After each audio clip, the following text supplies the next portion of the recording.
ನನಗೆ ಇಲ್ಲಿ ಇನ್ನೊಂದು ಪ್ರಶ್ನೆ ಬರುತ್ತೆ ಹಿರಿಯರ ಭವಿಷ್ಯದ ಬಗ್ಗೆ. ಬಹಳ ಜನ ಡಿ ಕೆ ಶಿವಕುಮಾರ್ ಅವರ ಕ್ಯಾಬಿನೆಟನ್ನು ಸೇರಲಾಗದಂಥ ಸ್ಥಿತಿ ಇದೆ. ಅದಕ್ಕೆ ಬೇರೆ ಬೇರೆ ಕಾರಣಗಳಿದ್ದಾವೆ, ರಾಜಕೀಯ ಕಾರಣಗಳಿದ್ದಾವೆ. ಸೊ ಅವ್ರ ಭವಿಷ್ಯದ ಬಗ್ಗೆಯೂ ಕೂಡ ಪ್ರಶ್ನೆಗಳಿರೋದು. ನಾನು ಅದನ್ನೇ ಕೇಳ್ತಾ ಇದ್ದೆ. ಬಹುಶಃ ಮಹದೇವಪ್ಪ ಅವರ ಹೆಸರನ್ನು ತಾವು ಹೇಳಿದ್ರಿ. ಪರಮೇಶ್ವರ್ ಅವರ ಭವಿಷ್ಯದ ಬಗ್ಗೆ ಪ್ರಶ್ನೆಗಳಿದ್ದಾವೆ. ಎಚ್ ಕೆ ಪಾಟೀಲ್ರು ಏನಾಗ್ತಾರೆ ಅನ್ನುವಂಥ ಭವಿಷ್ಯದ ಬಗ್ಗೆ ಪ್ರಶ್ನೆಗಳಿದ್ದಾವೆ. ಯಾಕಂತಂದರೆ ಸೀನಿಯಾರಿಟಿ ಪ್ರಾಬ್ಲಮ್ ಬರಬಹುದು ಅನ್ನೋ ಕಾರಣಕ್ಕೆ. ಏನು ಅವ್ರದ್ದೆಲ್ಲ ಭವಿಷ್ಯ ಏನು? ಪಕ್ಷದ ಕೆಲಸ ಅಂತಂದರೆ ಪಕ್ಷದ ಕೆಲಸ ಎಲ್ಲಿ ಏನು?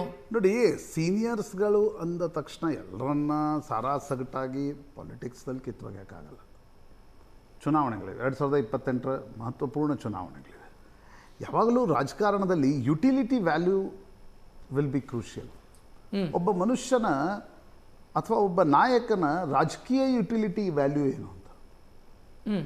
ಈಗ ಸಿದ್ದರಾಮಯ್ಯನವ್ರದ್ದು ಯುಟಿಲಿಟಿ ವ್ಯಾಲ್ಯೂ ಏಜ್ ಜೊತೆ ಕಡಿಮೆ ಆಗ್ತಾ ಬಂತು. ಮುಖ್ಯಮಂತ್ರಿ ಸ್ಥಾನದಿಂದ ಕೆಳಗಿಳಿಸಲಾಯಿತು. ಡಿ ಕೆ ಶಿವಕುಮಾರ್ಗೊಂದು ಯುಟಿಲಿಟಿ ವ್ಯಾಲ್ಯೂ ಇದೆ, ಮುಖ್ಯಮಂತ್ರಿ ಅದು. ಪಾಲಿಟಿಕ್ಸ್ ಇಸ್ ಆಲ್ವೇಸ್ ಏನಂತಾರೆ, ಕಟ್ ಥ್ರೋಟೇ ಇರುತ್ತದು. ಸೊ ಈಗ ನರೇಂದ್ರ ಮೋದಿ ಒಂದು ಪ್ರಯೋಗ ಮಾಡಿದರು. ನಾನೇ ಓಟ್ ತರುವಾಗ ಉಳಿದವ್ರದ್ದೇನು ಅವಶ್ಯಕತೆ, ಮಾರ್ಗದರ್ಶಕ ಮಂಡಳಿಗೆ ಹಾಕಿಬಿಡೋಣ. ಮಾರ್ಗದರ್ಶಕ ಮಂಡಳಿಗೆ ಹಾಕಿದರು. ನಂತರ ಕೆಲವ್ರನ್ನ ಮಂತ್ರಿ ಮಾಡಿದರು. ಬಟ್ ಏನು ಭಾಳ ಅಧಿಕಾರ ಏನು ಕೊಡಲಿಲ್ಲ ಅವ್ರಿಗೆ. ಕೊಡಲಿಲ್ಲ ಅಂದರೆ ಇದೆ ಸರ್, ಓಕೆ, ಮಂತ್ರಿ ಆಗಿದ್ದರು. ಹೀಗಿರುವಾಗ ಇಲ್ಲೂ ಕೂಡ ನನಗನ್ಸುತ್ತೆ ಡಿ ಕೆ ಶಿವಕುಮಾರ್ ಮನಸ್ಸಿನಲ್ಲಿರುತ್ತೆ. ದೇವೇಂದ್ರ ಫಡ್ನವೀಸ್ ಮಾಡಿದ್ರು ನೋಡ್ರಿ ಮಹಾರಾಷ್ಟ್ರದಲ್ಲಿ. ಎಲ್ಲ ಏಕನಾಥ್ ಖಡಸೆ, ಪಂಕಜ ಮುಂಡೆ, ವಿನೋದ್ ತಾವ್ಡೆ ಎಲ್ಲರನ್ನ ಪೊಲಿಟಿಕಲಿ ಸೈಡಿಗೆ ಹಾಕಿದ್ರು. ಡಿ ಕೆ ಶಿವಕುಮಾರ್ ಸ್ವಭಾವತಃ ಹಾಗೆ ಪೊಲಿಟಿಕ್ಸ್ ಮಾಡ್ತಾರೆ. ಅದರಲ್ಲೇನು ಆಂಬಿಗ್ವಿಟಿ ಉಂಟಾ? ಡಿ ಕೆ ಶಿವಕುಮಾರ್ ಡಾಮಿನೇಷನ್ ಪಾಲಿಟಿಕ್ಸಲ್ಲಿ ಮಾಡ್ತಾರೆ ಅಂತ ಇರೋದೇ ಹೆಂಗೆ ಸ್ವಭಾವನೆ ಹೆಂಗೆ ಅಗ್ರೆಸಿವ್ ಇದ್ದಾರೆ. ನಾನು ಸಂಘಟನೆ ಅಂತಾರೆ. ಹೀಗಿರುವಾಗ ಈಗ ಎಷ್ಟು ಜನ ಸೀನಿಯರ್ಸ್ಗಳನ್ನು ಇಟ್ಕೊಳ್ತಾರೆ? ಯಾಕಂದರೆ ರಾಹುಲ್ ಗಾಂಧಿ ಸಿದ್ದರಾಮಯ್ಯ ಹತ್ರ ಹೇಳಿರೋದೇನು, ಜನ್ರೇಷನ್ ಶಿಫ್ಟ್ ಮಾಡ್ತೀನಿ. ಸೊ ಜನ್ರೇಷನ್ ಶಿಫ್ಟ್ ಮಂತ್ರಿಮಂಡಲದಲ್ಲೂ ನಿಶ್ಚಿತವಾಗಿ ಆಗುತ್ತೆ. ಯಾರ್ಯಾರು ಹೋಗ್ತಾರೆ? ಈಗ ಮುನಿಯಪ್ಪ ಫಾರ್ ಎಕ್ಸಾಂಪಲ್ 10 ವರ್ಷ ಅವ್ರು ಕೇಂದ್ರದಲ್ಲಿ ಮಂತ್ರಿಯಾಗಿದ್ದರು. ಇಲ್ಲೂ ಈಗ 3 ವರ್ಷ ಮಂತ್ರಿಯಾಗಿದ್ದಾರೆ. ಚುನಾವಣೆ ಸೋತರು ಕೋಲಾರದಲ್ಲಿ, 2019ರಲ್ಲಿ ಸೋತರು. 23ರಲ್ಲಿ ದೇವನಹಳ್ಳಿಯಲ್ಲಿ ಬಂದು ಗೆದ್ದರು, ಮಂತ್ರಿ ಆದರು. ಈಗ ಅವರ ಮಗಳಿಗೆ ಟಿಕೆಟ್ ಕೊಡಬೇಕು ಅಂತಕ್ಕಂಥ ಒಂದು ಬೇಡಿಕೆ ಇರುತ್ತೆ. ನನಗೆ ಕೊಡಿ, ಇಲ್ಲಾಂದರೆ ಮಗಳಿದ್ದಾಳೆ ಅಂತ. ಈಗ ನೀವು ಸಲೀಂ ಅಹ್ಮದ್ ಫೋಟೋ ತೋರಿಸ್ತಾ ಇದ್ರಿ. ಸಲೀಂ ಅಹ್ಮದ್ ಡಿ ಕೆ ಶಿವಕುಮಾರ್ ಜೊತೆ ಗಟ್ಟಿಯಾಗಿ ಇಷ್ಟು ವರ್ಷ ಈಗ ನಿಂತ್ಕೊಂಡವರು ಇತ್ತೀಚಿನ ವರ್ಷಗಳು. ಅದರ ಕಾರ್ಯಾಧ್ಯಕ್ಷರಾದ ಮೇಲೆ ಡಿ ಕೆ ಶಿವಕುಮಾರ್ ಅಧ್ಯಕ್ಷ. ಎಸ್, ಒಂದು ಬ್ರೇಕಿಂಗ್ ಅಪ್ಡೇಟ್ ಬರ್ತಾ ಇದೆ. ತಮ್ಮ ನಿವಾಸದಿಂದ ಲೋಕಭವನದತ್ತ ಡಿ ಕೆ ಶಿವಕುಮಾರ್ ಹೊರಟಿದ್ದಾರೆ. ರಾಜ್ಯಪಾಲರನ್ನ ಭೇಟಿ ಆಗ್ತಾರೆ ಡಿ ಕೆ ಶಿವಕುಮಾರ್. ರಾಜ್ಯಪಾಲರ ಸಮಯ ಕೇಳಿದ್ರು. ರಾಜ್ಯಪಾಲರು ಇವತ್ತು ಧರ್ಮಸ್ಥಳಕ್ಕೆ ಹೋಗ್ತಾರೆ. ಅದಕ್ಕೂ ಮುಂಚೆ ಡಿ ಕೆ ಶಿವಕುಮಾರ್ ರಾಜ್ಯಪಾಲರನ್ನ ಭೇಟಿ ಆಗ್ತಾರೆ. ಮಧ್ಯಾಹ್ನ 1 ಗಂಟೆಯ ಬಳಿಕ ಧರ್ಮಸ್ಥಳಕ್ಕೆ ತೆರಳುತ್ತಾರೆ ರಾಜ್ಯಪಾಲರು. ಅವರು ಇವತ್ತು ಅಲ್ಲೇ ಇರ್ತಾರೆ ಅನ್ನುವಂಥ ಮಾಹಿತಿ. ಇನ್ನು ಬರೋದವರು ನಾಳೆ ಸಂಜೆ. ಸೊ ಅದಕ್ಕೂ ಮುಂಚೆ ಡಿ ಕೆ ಶಿವಕುಮಾರ್ ಅವರನ್ನ ಭೇಟಿಯಾಗೋದಕ್ಕೆ ಹೋಗ್ತಾ ಇದ್ದಾರೆ. ಸಿದ್ದರಾಮಯ್ಯ ಅವರ ರಾಜೀನಾಮೆ ಅಂಗೀಕಾರ ಆಯಿತು. ಅವರ ಅನುಪಸ್ಥಿತಿಯಲ್ಲಿ, ರಾಜ್ಯಪಾಲರ ಅನುಪಸ್ಥಿತಿಯಲ್ಲಿ, ರಾಜ್ಯಪಾಲರು ಬಂದ ನಂತರ ರಾಜೀನಾಮೆಯನ್ನು ಅಂಗೀಕರಿಸಿ ಅಧಿಸೂಚನೆಯನ್ನು ಪ್ರಕಟಿಸಿದರು. ಈಗ ಡಿ ಕೆ ಶಿವಕುಮಾರ್ ಅವರು ರಾಜ್ಯಪಾಲರನ್ನ ಭೇಟಿಯಾಗೋದಕ್ಕೆ ಕಾರಣಗಳೇನು ಸ್ಪಷ್ಟತೆ ಸಿಗ್ತಾ ಇಲ್ಲ. ರಾಜ್ಯಪಾಲರನ್ನು ಭೇಟಿ ಆಗ್ತಾ ಇದ್ದಾರೆ. ನೀವು ಶಾಸಕಾಂಗ ಪಕ್ಷದ ಸಭೆ ಮುಗಿಸಿದ ನಂತರ ಅವರು ಭೇಟಿಯಾದರು ಅಂತಂದ್ರೆ ಸರ್ಕಾರ ರಚನೆಗೆ ಹಕ್ಕು ಮಂಡಿಸಿದ್ರು ಅಥವಾ ಸರ್ಕಾರ ರಚನೆಗೆ ಸಂಬಂಧಿಸಿದಂತೆ ನನಗೆ ಪ್ರಮಾಣ ವಚನ ಬೋಧಿಸಿ ಅನ್ನೋದನ್ನು ಶಾಸಕಾಂಗ ಪಕ್ಷದ ನಾಯಕರಾಗಿ ಆಯ್ಕೆಯಾಗಿರೋ ಲೆಟರ್ ಸಮೇತ ಭೇಟಿ ಆಗ್ತಾರೆ. ಬಟ್ ಈಗ ಭೇಟಿ ಆಗ್ತಾ ಇರೋದು, ನಮ್ಮ ಪ್ರತಿನಿಧಿಗಳು ಕೊಟ್ಟಿರುವಂಥ ವಿವರ, ನಮ್ಮ ರಿಪೋರ್ಟರ್ಸ್ ಹೇಳ್ತಾ ಇದ್ದಾರೆ, ಇದು ಸೌಜನ್ಯದ ಭೇಟಿ ಅಷ್ಟೇ. ಡಿ ಕೆ ಶಿವಕುಮಾರ್ ರಾಜ್ಯಪಾಲರನ್ನ ಭೇಟಿಯಾಗೋದಕ್ಕೆ ಹೋಗ್ತಾ ಇದ್ದಾರೆ ಅನ್ನುವಂಥ ಮಾಹಿತಿ ಸಿಗ್ತಾ ಇರೋದು.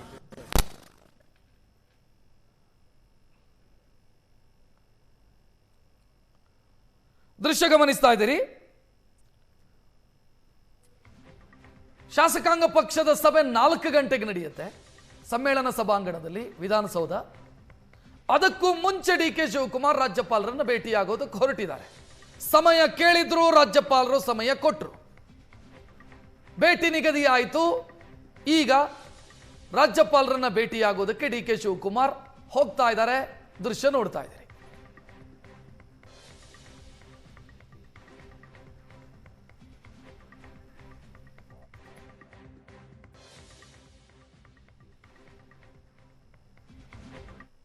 ಎಸ್ ಸರ್, ಪ್ರಶಾಂತ್ ನೀವು ತಾವು ಇದರ ಬಗ್ಗೆ ಹೇಳ್ತಾ ಇದ್ರಿ, ಹಿರಿಯರ ಭವಿಷ್ಯದ ಬಗ್ಗೆ ಹೇಳ್ತಾ ಇದ್ರಿ. ಅದು ರಿಟೈರ್ಮೆಂಟ್ ಬೆನಿಫಿಟ್ಟು ಅಥವಾ ರಿಟೈರ್ಮೆಂಟ್ ಬೆನಿಫಿಟ್ ಅನ್ನೋ ರೀತಿಯಲ್ಲಿ ಮಗಳಿಗೆ ಕೊಡಿ, ಮಗನಿಗೆ ಕೊಡಿ, ಇದು ಜನರೇಷನ್ ಶಿಫ್ಟ್ ಆಗತ್ತಾ? ಅಂದರೆ ಒಬ್ಬ ನಾಯಕರಿಂದ ಮತ್ತೊಬ್ಬ ನಾಯಕರಿಗೆ ಶಿಫ್ಟ್ ಆಯಿತು ಅಂತಂದ್ಬಿಟ್ರೆ, ಈಗ ನಿಮಗೆ ಬಿ ಜೆ ಪಿಯವರು ಸಿದ್ದೇಶ್ವರಿಗೆ ಕೊಡಲ್ಲ ಅಂತ ಹೇಳಿದ್ರು. ಯಾರಿಗೆ ಕೊಟ್ಟರು ಟಿಕೆಟ್? ಪತ್ನಿ ಕೊಟ್ಟರು. ಪತ್ನಿ ಕೊಟ್ಟರು. ಅರವಿಂದ್ ಲಿಂಬಾವಳಿಗೆ ಟಿಕೆಟ್ ಕೊಡಲ್ಲ ಅಂತ ಹೇಳಿದ್ರು. ಯಾರಿಗೆ ಕೊಟ್ಟರು ಟಿಕೆಟ್? ಏನು ಪತ್ನಿಗೆ ಕೊಟ್ಟರು? ಪತ್ನಿಗೆ ಕೊಟ್ಟರು. ಜಗದೀಶ್ ಶೆಟ್ಟರ್ಗೆ ಕೊನೆ ಕ್ಷಣದಲ್ಲಿ ಹೋಗಿ ಕೇಳಿದ್ರು, ಪತ್ನಿ ನಿಲ್ತಿದ್ರೆ ಕೊಟ್ಬಿಡ್ತೀವಿ ಅಂತ. ಈಶ್ವರಪ್ಪನವ್ರಿಗೆ ಹೇಳಿದ್ರು, ನಿಮ್ಮ ಪತ್ನಿಗೆ ನಿಲ್ತಿದ್ರೆ ಕೊಡ್ತೀವಿ ಅಂತ. ಸಿ, ರಾಜಕಾರಣದಲ್ಲಿ ಅನಿವಾರ್ಯತೆಯ ಇನ್ನೊಂದು ಹೆಸರು ಕೂಡ ಪಾಲಿಟಿಕ್ಸು. ಅನಿವಾರ್ಯತೆಗಳಿವೆ, ಪೊಲಿಟಿಕಲ್ ಅನಿವಾರ್ಯತೆಗಳಿವೆ. ಇಷ್ಟು ವರ್ಷ ರಾಜಕಾರಣ ಮಾಡಿರ್ತಾರೆ, ತಕ್ಷಣಕ್ಕೆ ಪಕ್ಕದಲ್ಲಿ ಸರಿಸಿ ನೀವೇನೋ ಒಂದು ಪ್ರಯೋಗ ಮಾಡಲಿಕ್ಕೆ ಹೋಗಿ ನಾಳೆ ಚುನಾವಣೆ ಸೋತ್ಬಿಟ್ರೆ ಸಿ, ಎಂಡ್ ಆಫ್ ದ ಡೇ ಏನು ರೀ ರಾಜಕಾರಣದಲ್ಲಿ ಗೆಲುವು. ಯಾರೋ ಒಬ್ರು ಹೇಳ್ತಿದ್ರು, ಖರ್ಚಾ ಪರ್ಚಾ ಅವ್ರ ಚರ್ಚಾ ಕಾ ನಾಮ್ ಹಿ ರಾಜನೀತಿ ಹೈ. ಖರ್ಚಾ ಪರ್ಚಾ ಅವ್ರ ಚರ್ಚಾ. ಪರ್ಚಾ ಅಂದ್ರೆ ಏನು? ನಾಮಿನೇಷನ್ ಹಾಕೋದು. ಖರ್ಚು ಮಾಡೋನಿಗೆ ಪರ್ಚಾದ ಸಾಧ್ಯತೆ ಜಾಸ್ತಿ. ಯಾರಿಗೆ ಈಗಿನ ಪಾಲಿಟಿಕ್ಸ್ ಹೆಂಗೆ, ಖರ್ಚು ಮಾಡೋನು ಪರ್ಚಾ ತುಂಬೋದು. ಯಾರಿಗೆ ಖರ್ಚು ಮಾಡುವ ಯೋಗ್ಯತೆ, ಅರ್ಹತೆ ಇಲ್ವೋ, ಸಾಮರ್ಥ್ಯ ಇಲ್ವೋ, ಆತ ಚರ್ಚೆ ಮಾಡ್ತಿರ್ಬೇಕು ಅಲ್ವಾ?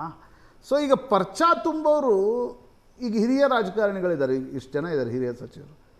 ಏಕಾಏಕಿ ನರೇಂದ್ರ ಮೋದಿ ಮಾಡದಂತೆ ಒಂದು ಕತ್ತರಿ ಪ್ರಯೋಗನ ಡಿ ಕೆ ಶಿವಕುಮಾರ್ ನಿಶ್ಚಿತವಾಗಿ ಬಯಸ್ತಾರೆ ಮಾಡಲಿಕ್ಕೆ. ಬಟ್ ಎಷ್ಟು ಮಾಡಲಿಕ್ಕೆ ಸಾಧ್ಯ ಆಗತ್ತೆ ಅಂತಕ್ಕಂಥದ್ದು ನೋಡ್ಬೇಕು. ಅದಕ್ಕೆ ನಾನು ಹೇಳಿದೆ ಯುಟಿಲಿಟಿ ವ್ಯಾಲ್ಯೂ. 28ರಲ್ಲಿ ನನಗೆ ಈಗ ಟಿ ಬಿ ಜಯಚಂದ್ರ ಅವರ ಮಗ ನಾನು ನೋಡ್ತಾ ಇದ್ದೆ ಸೋಷಿಯಲ್ ಮೀಡಿಯಾದಲ್ಲಿ, ಭಾವಿ ಶಾಸಕ, ಶಿರಾದ ಭಾವಿ ಶಾಸಕ ಯಾರಂದರೆ ಟಿ ಬಿ ಜಯಚಂದ್ರರ ಮಗ, ಫೋಟೋ ಹಾಕ್ತಾ ತಿರುಗ್ತಿದ್ದಾರೆ. ಸೊ ಅವ್ರಿಗೆ ಗೊತ್ತಿದೆ ಮಗನಿಗೆ ಮುಂದಿನ ನಾವು ಟಿಕೆಟ್ ಕೊಡಬೇಕು ಅಂತ. ಹಾಗಿದ್ರೆ ಅವರನ್ನೇ ಯಾಕೆ ಹೀಗೆ ಮಂತ್ರಿ ಮಾಡ್ತಾರೆ? ಟಿ ಬಿ ಜಯಚಂದ್ರ ಅವರು ಭಾಳ ಹಳೆಯ ರಾಜಕಾರಣಿ, ಡಿ ಕೆ ಶಿವಕುಮಾರ್ ಭಾಳ ಆತ್ಮೀಯರು, ಈಗ ಯಾಕೆ ಮಂತ್ರಿ ಮಾಡ್ತಾರೆ ಹಾಗಿದ್ರೆ? ಸೊ ಯಾರನ್ನ, ಈಗ ದಿನೇಶ್ ಗುಂಡೂರಾವ್ ಫಾರ್ ಎಕ್ಸಾಂಪಲ್, ಹಿರಿಯರು ಇದ್ದಾರೆ, ಯುವಕರು ಇದ್ದಾರೆ, ಮಂತ್ರಿದೇನು ಸ್ಥಾನ ಕೆಲಸ ಮಾಡ್ಬೋದು. ಅವರು A I C C secretary, general ಸೆಕ್ರೆಟರಿಯಾಗಿ ಕೆಲಸ ಮಾಡುವಂಥ ಒಂದು ಸಾಮರ್ಥ್ಯ ಇದೆ. ಅವ್ರಿಗೆ ಇಂಗ್ಲೀಷ್ ಬರುತ್ತೆ, ಅವ್ರಿಗೊಂದು ಬೇರೆ ವರ್ಲ್ಡ್ ವ್ಯೂ ಇದೆ, ಆ್ಯಕ್ಟಿವ್ ಇದ್ದಾರೆ, no nonsense politician Dinesh Gundu Rao. ಅವ್ರು ಕೆಲಸ ಮಾಡ್ಬೋದು ಎಲ್ಲಾದರೂ ಹೋಗಿ. ಸೊ ಯಾರನ್ನ ಬೇರೆ ಬೇರೆ ರಾಜ್ಯಗಳಿಗೆ ಅವರು ಇನ್ಚಾರ್ಜ್ ಆಗಿ ಈಗ ರಾಮಲಿಂಗಾರೆಡ್ಡಿ ಫಾರ್ ದ್ಯಾಟ್ ಮ್ಯಾಟರ್ ತುಂಬ ಹಳೆಯ ರಾಜಕಾರಣಿ, ಭಾಳ ಪಾಪ್ಯುಲರ್ ಅಲ್ಲದೆ ಇರ್ಬೋದು. ಆದರೆ ಬೆಂಗಳೂರು ದಕ್ಷಿಣದಲ್ಲಿ ಎಲ್ಲಿ ಬಿ ಜೆ ಪಿಯ ಭದ್ರಕೋಟೆ ಇದೆಯೋ ಅಲ್ಲಿ ಜಯನಗರ ಮತ್ತು ಬಿ ಟಿ ಎಂ ಲೇಔಟನ್ನು ಗಟ್ಟಿಯಾಗಿ ಹಿಡ್ಕೊಂಡು ಕೂತರು. ಗೆಲ್ಲೋದು ಹೇಗೆ ಅಂತ ಬಹಳ ಸ್ಪಷ್ಟವಾಗಿ ಅರಿವಿರುವಂಥ ನಾಯಕ. ಚುನಾವಣೆ ಹೇಗೆ ನಡೆಸಬೇಕು ರಾಮಲಿಂಗಾರೆಡ್ಡಿ ಅವರಿಂದ ಕಲಿಬೇಕು ಹೋಗಿ. ಅಂಥ ರಾಜಕಾರಣಿಯನ್ನು ಇಲ್ಲ. ನೀವು ಈಗ ಭಾಳ ಹಿರಿಯರಿದ್ದೀರಿ. ಸೌಮ್ಯ ರೆಡ್ಡಿ ಲೋಕಭವನಕ್ಕೆ ಡಿ ಕೆ ಶಿವಕುಮಾರ್ ಅವರು ಬರ್ತಾ ಇರುವಂಥ ದೃಶ್ಯ ಇದು ನೀವು ನೋಡ್ತಾ ಇರೋದು. ಈಗ ಇದೊಂದು ಕುತೂಹಲ ಭರಿತಾ ಇದೆ. ಹಿಂಗೆ ಯಾರು ಶಾಸಕಾಂಗ ಪಕ್ಷದ ಸಭೆಗೆ ಮೊದಲು ರಾಜ್ಯಪಾಲರ ಹತ್ರ, ಅದೇ ರಿಪೋರ್ಟರ್ಸ್ ಹತ್ರ ವಿಚಾರಿಸಿದ್ರೆ ಅದು ಸೌಜನ್ಯಯುತ ಭೇಟಿ ಅಂತ ಹೇಳ್ತಾರೆ. ಹೌದು, ಎಸ್, ಇದು ಲೋಕಭವನದ ದೃಶ್ಯ. ಇದು ಡಿ ಕೆ ಶಿವಕುಮಾರ್ ಆಗಮಿಸಿದ್ದಾರೆ ರಾಜ್ಯಪಾಲರನ್ನ ಭೇಟಿಯಾಗೋದಕ್ಕೆ. ರಾಜ್ಯಪಾಲರು ಇವತ್ತು ಸಂಜೆ ಇರೋದಿಲ್ಲ, ಅವೈಲೇಬಲ್ ಇಲ್ಲ. 4 ಗಂಟೆಯ ಶಾಸಕಾಂಗ ಪಕ್ಷದ ಸಭೆ ಮುಗಿದ ಬಳಿಕ ಅವರನ್ನ ಭೇಟಿಯಾಗಬೇಕು ಅಂತಾದ್ರೆ ನಾಳೆ ಸಂಜೆಯವರೆಗೂ ಕೂಡ ಕಾಯಬೇಕು.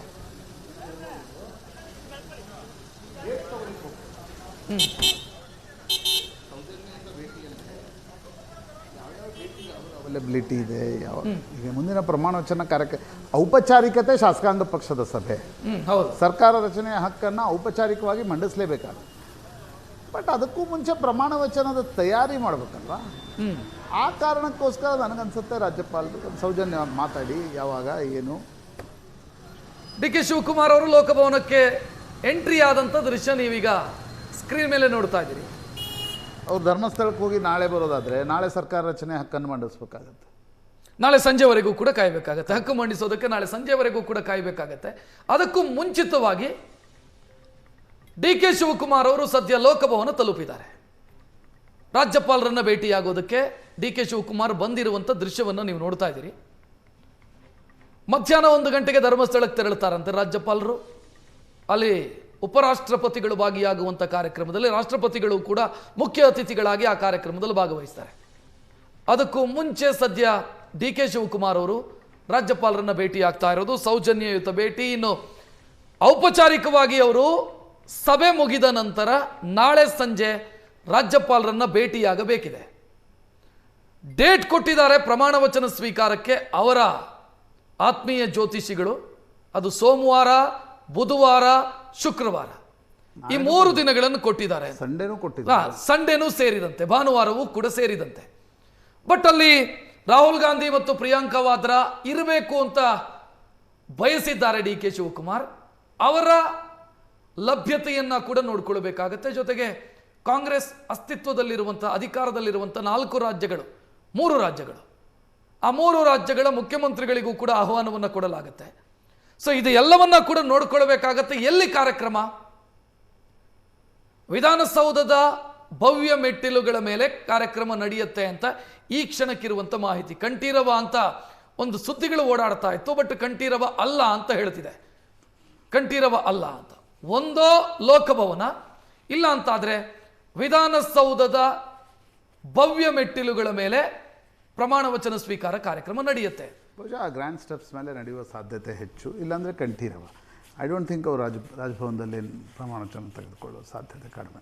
ಪ್ರಮಾಣ ವಚನ ಸ್ವೀಕಾರ ಕಾರ್ಯಕ್ರಮದ ಬಗ್ಗೆ ಒಂದು ಕುತೂಹಲ ಇದೆ. ಅಂದರೆ ಯಾವಾಗ, ಏನು, ಎತ್ತ, ಇದರ ಬಗ್ಗೆ ರಕ್ಷತ್, ಅದು ಇವತ್ತು ಶಾಸಕಾಂಗ ಪಕ್ಷದ ಸಭೆಯ ನಂತರ ಡಿಸೈಡ್ ಆಗಬೇಕು. ನಿನ್ನೆ ಕೂಡ ರಾಹುಲ್ ಗಾಂಧಿ ಅವ್ರನ್ನ ಅವ್ರು ಭೇಟಿಯಾಗಿದ್ದರು, ಕೆ ಸಿ ವೇಣುಗೋಪಾಲ್ರನ್ನ ಭೇಟಿಯಾಗಿದ್ದರು. ಕೆ ಸಿ ವೇಣುಗೋಪಾಲ್ರು ಈಗ ಬರ್ತಾರೆ ಬೆಂಗಳೂರಿಗೆ ಬಂದ ಮೇಲೆ. ಬಟ್ ಈಗಾಗಲೇ ಯಾವಾಗ ಮಾಡಬೇಕು ಅನ್ನೋದು ಡಿಸೈಡ್ ಆಗಿರ್ಬೋದು. ಯಾಕಂದರೆ ರಾಹುಲ್ ಪ್ರಿಯಾಂಕಾ ಬರಬೇಕು, ಡಿ ಕೆ ಅವ್ರಿಗೆ ರಾಹುಲ್ ಪ್ರಿಯಾಂಕಾ ಬರಬೇಕು. ನನಗನ್ಸುತ್ತೆ ಅದೇ ವಿಷಯವಾಗಿ ಅವರು ರಾಜ್ಯಪಾಲರ ಹತ್ರ ಹೋಗಿದ್ದಾರೆ. ನೀವು ಮತ್ತು ನಾಳೆ, ಇವತ್ತು ನಾಳೆ ಇರಲ್ಲ, ಪ್ರಕ್ರಿಯೆ ಮುಗಿಸ್ಬೇಕು. ನಾಳೆ ಬಂದು ಶಾಸಕಾಂಗ ಪಕ್ಷದ ನಾಯಕನಾಗಿ ಔಪಚಾರಿಕವಾಗಿರ್ತಕ್ಕಂಥ ಬಂದು ಲೆಟ್ರನ್ನು ಕೊಟ್ಟರು ಕೂಡ ಯಾವಾಗ ಅನ್ನೋದು ನಾಳೆ ರಾತ್ರಿ ಡಿಸೈಡ್ ಮಾಡಿದರೆ ಲೇಟ್ ಆಗುತ್ತೆ. ಆ ಕಾರಣದಿಂದ ಈಗಲೇ ಒಂದು ಸ್ವಲ್ಪ ಅವ್ರ ಜೊತೆ ಚರ್ಚೆಯನ್ನು ನಡೆಸಿ ಯಾವ ಡೇಟು ಅಂತಕ್ಕಂಥದ್ದು ತೆಗೆದುಕೊಳ್ಳಿಕ್ಕೆ ಡಿ ಕೆ ಶಿವಕುಮಾರ್ ರಾಜಭವನ. ಪ್ರಮಾಣ ವಚನದಲ್ಲಿ ಇನ್ನೊಂದು ಕುತೂಹಲ ಇದೆ. ಡಿ ಕೆ ಶಿವಕುಮಾರ್ ಒಬ್ಬರೇ ಪ್ರಮಾಣ ವಚನ ಸ್ವೀಕರಿಸ್ತಾರ? ಯಾರು ಇರಬಹುದು, ಏನಿರಬಹುದು, ಡಿ ಸಿ ಎಂಗಳ ಸಾಧ್ಯತೆ ಎಷ್ಟು? ಬಹಳ ಕುತೂಹಲಕಾರಿ ಚರ್ಚೆ ಅಲ್ಲ, ನನಗೆ ಹೊರಗೆ ನಡೀತಾ ಇರೋದು, ಜನಮಾನಸದಲ್ಲಿ ನಡೀತಾ ಇರೋದು. ತಡರಾತ್ರಿವರೆಗೂ ದಿಲ್ಲಿಯಲ್ಲಿರ್ತಕ್ಕಂಥ ನೋಡಿ, ಪಾಲಿಟಿಕ್ಸ್ ಎವರ್ ಚೇಂಜಿಂಗ್, ಹೆಂಗೆ ಚೇಂಜ್ ಆಗುತ್ತೆ ಗೊತ್ತಾಗಲ್ಲ. ಶಾಸಕಾಂಗ ಪಕ್ಷದ ನಾಯಕನಾಗಿ ಆಯ್ಕೆ ಆದ ನಂತರ ಅಧಿಕೃತವಾಗಿ ಚರ್ಚೆ ನಡೆಯುತ್ತೆ. ನಿನ್ನೆ ಯಾರೋ ಡಿ ಕೆ ಅವರು ಯಾರಿಗೋ ತಮಾಷೆ ಮಾಡ್ತಾ ಹೇಳಿದ್ರಂತೆ ಪತ್ರಕರ್ತರಿಗೆ, ಈಗೇನಿದ್ರು ಸಜೆಷನ್ಸು ನಾನು CLP ಲೀಡರ್ ಆದಮೇಲೆ ಎಲ್ಲ ಚರ್ಚೆಗೆ ಅರ್ಥ ಅಂತ. ಹೈಕಮಾಂಡ್ ಜೊತೆನೂ ಚರ್ಚೆ ಮಾಡಬೇಕಾದ್ರೆ ನೀವು CLP ಲೀಡರ್ ಆಗಿ ಸರ್ಕಾರ ರಚನೆ ಹಕ್ಕನ್ನು ಮಂಡಿಸಿ ರಾಜ್ಯಪಾಲರು ನಿಮ್ಮನ್ನು ಕರೆದ ಮೇಲೆ ಚರ್ಚೆ ಮಾಡೋದು ಅದು ಆ್ಯಕ್ಚುಲಿ ಪ್ರಕ್ರಿಯೆ. ಹೀಗಾಗಿ ಪ್ರಮಾಣ ವಚನವನ್ನು ಅವ್ರ ಮನಸ್ಸಿನಲ್ಲಿದೆ, 10 ಸಚಿವರ ಜೊತೆ ನಾನು ಪ್ರಮಾಣ ವಚನವನ್ನು ತೆಗೆದುಕೊಳ್ಬೇಕು. 10 ಅಂದಾಕ್ಷಣ ನನಗನ್ಸುತ್ತೆ ಅದರಲ್ಲಿ ಎಲ್ಲ ಜಾತಿ ಸಮುದಾಯಕ್ಕೆ ಸೇರಿರ್ತಕ್ಕಂಥ ಒಬ್ಬೊಬ್ಬರನ್ನು ತೆಗೆದುಕೊಂಡು ಅವರು ಮಂತ್ರಿಮಂಡಲಕ್ಕೆ ಬರ್ತಾರೆ, ಮಂತ್ರಿಮಂಡಲವನ್ನು ರಚಿಸ್ತಾರೆ. ಅದಾದಮೇಲೆ 18ರ ನಂತರ ಸಂಪುಟದ ವಿಸ್ತರಣೆ ನಡೀಬೋದು ಅನ್ನೋದು ಹೇಳಲಾಗ್ತದೆ. ಯಾಕೆಂದರೆ ರಾಜ್ಯಸಭೆ ಚುನಾವಣೆಗಳಿವೆ, ವಿಧಾನ ಪರಿಷತ್ ಚುನಾವಣೆಗಳಿವೆ, ಸೀಕ್ರೆಟ್ ಬ್ಯಾಲೆಟ್ ಇದೆ ಅದು ವಿಧಾನ ಪರಿಷತ್. ಹೌದು. ಸೊ ನೀವು ಮಂತ್ರಿಮಂಡಲದಲ್ಲಿ ಏನಾದರೂ ಅಸಮಾಧಾನಿತರಾಗಿ ಒಂದಿಷ್ಟು ಜನ ಯಾರಾದರೂ ಆ ಕಡೆ ಹೋದರೆ ಯು ಡೋಂಟ್ ನೋ. ಮಹಾರಾಷ್ಟ್ರದಲ್ಲಿ ಇದೇ ಆಯ್ತಲ್ವಾ, ಹಿರಿಯ ಶಾಸಕರಿಗೆ ಆ ಯೋಚನೆ ಮಾಡುವಂತ ಸಾಧ್ಯತೆಗಳಿದಾವೆ. ಹಿರಿಯ ಶಾಸಕರು ಹೋಗಲ್ಲ, ಟಿಕೆಟೇ ಸಿಗಲ್ಲ ಅಂತಂದ್ರೆ ಅಲ್ಲ, ಹಿರಿಯ ಶಾಸಕರು ಹೋಗಲ್ಲ ಅಲ್ಲಿ. ಅಲ್ಲ, ವಿಧಾನ ಪರಿಷತ್ ಎಲೆಕ್ಷನ್ ಟೈಮಲ್ಲಿ ಕರೆಕ್ಟು. ವಿಧಾನ ಪರಿಷತ್ತಲ್ಲೂ ಈಗ ನೀವು ಯಾರ್ಯಾರು ಹಿರಿಯರು ಹೇಳ್ತಿದ್ದೀರಿ, ಅವ್ರೇನು ಪಾರ್ಟಿ ಕ್ರಾಸ್ ಓವರ್ ಮಾಡಲ್ಲ. ಈ ಕಿರಿಯ ಶಾಸಕರು ಅಲ್ಲಿಂದ ಇಲ್ಲಿ, ಇಲ್ಲಿಂದ ಅಲ್ಲಿ ಹಾರ್ತಿರ್ತಾರೆ ನೋಡಿ, ಅವ್ರೇನು ಮಾಡ್ತಾರೆ ಅನ್ನೋದು ಹೇಳೋಕ್ಕಾಗಲ್ಲ. ಹಾಗಾಗಿ ನನಗನ್ಸುತ್ತೆ ರಾಜ್ಯಸಭೆ ಚುನಾವಣೆ, ವಿಧಾನ ಪರಿಷತ್ ಚುನಾವಣೆಯ ನಂತರ ಈಗ ಅವಿರೋಧವಾಗಿ ಆಗ್ಬಿಟ್ರೆ 8 ಗೊತ್ತಾಗ್ಬಿಡುತ್ತೆ ನಿಮ್ಗೆ ಅವಿರೋಧ ಆಯ್ಕೆ ರಾಜ್ಯಸಭೆದು. ಹೀಗಾಗಿ 10 ಜನರ ಜೊತೆ ಅವರು ಪ್ರಮಾಣ ವಚನ ಸ್ವೀಕರಿಸ್ತಾರೆ ಅನ್ನೋದನ್ನು ಡಿ ಕೆ ಆಪ್ತರು ಹೇಳ್ತಿದ್ದಾರೆ. ಬಹುತೇಕ ವಿಧಾನಸೌಧದ ಮೆಟ್ಟಿಲುಗಳ ಮೇಲೆ ಅಥವಾ ಕಂಠೀರವ ಕ್ರೀಡಾಂಗಣದಲ್ಲಿ ಮೆಟ್ಟಿಲುಗಳ ಮೇಲೆ ಸಾಧ್ಯತೆ ಜಾಸ್ತಿ ಅನಿಸುತ್ತೆ. ಆದರೆ 5,000 ಮಿತಿ ಇದೆ, ಆ ಮಿತಿಯಲ್ಲೂ ನೀವು ಪ್ರಮಾಣ ವಚನವನ್ನು ಸ್ವೀಕರಿಸೋದು ಸಾಧ್ಯ ಇದೆ. ಯಾಕೆಂದರೆ ಏನು ಟೆಲಿವಿಷನ್ ಲೈವ್, ಎಲ್ಲ ಚಾನೆಲ್ಗಳು ಲೈವ್ ತೋರಿಸ್ತವೆ, ಸರ್ಕಾರವು ಒಂದು ಲೈವ್ ಚಾನೆಲ್ ಓಪನ್ ಮಾಡಿ ಕೂತಿರುತ್ತೆ. ಅದೇನು ದೊಡ್ಡ ವಿಷಯ ಅಲ್ಲ ಇವತ್ತಿನ ದಿನಮಾನಗಳಲ್ಲಿ. ಮೊಡಾಲಿಟೀಸ್ ಫಿಕ್ಸ್ ಆಗಿರಬೇಕು. ಅದರ್ವೈಸ್ ಡಿ ಕೆ ಶಿವಕುಮಾರ್ ಈಗ ಈ ಲೋಕಭವನಕ್ಕೆ ಬಂದಿದ್ದಾರೆ ಅಂತಂದರೆ ಅದನ್ನು ಮಾತಾಡಲಿಕ್ಕೆ ನಿಶ್ಚಿತವಾಗಿ ಬಂದಿರ್ತಾರೆ.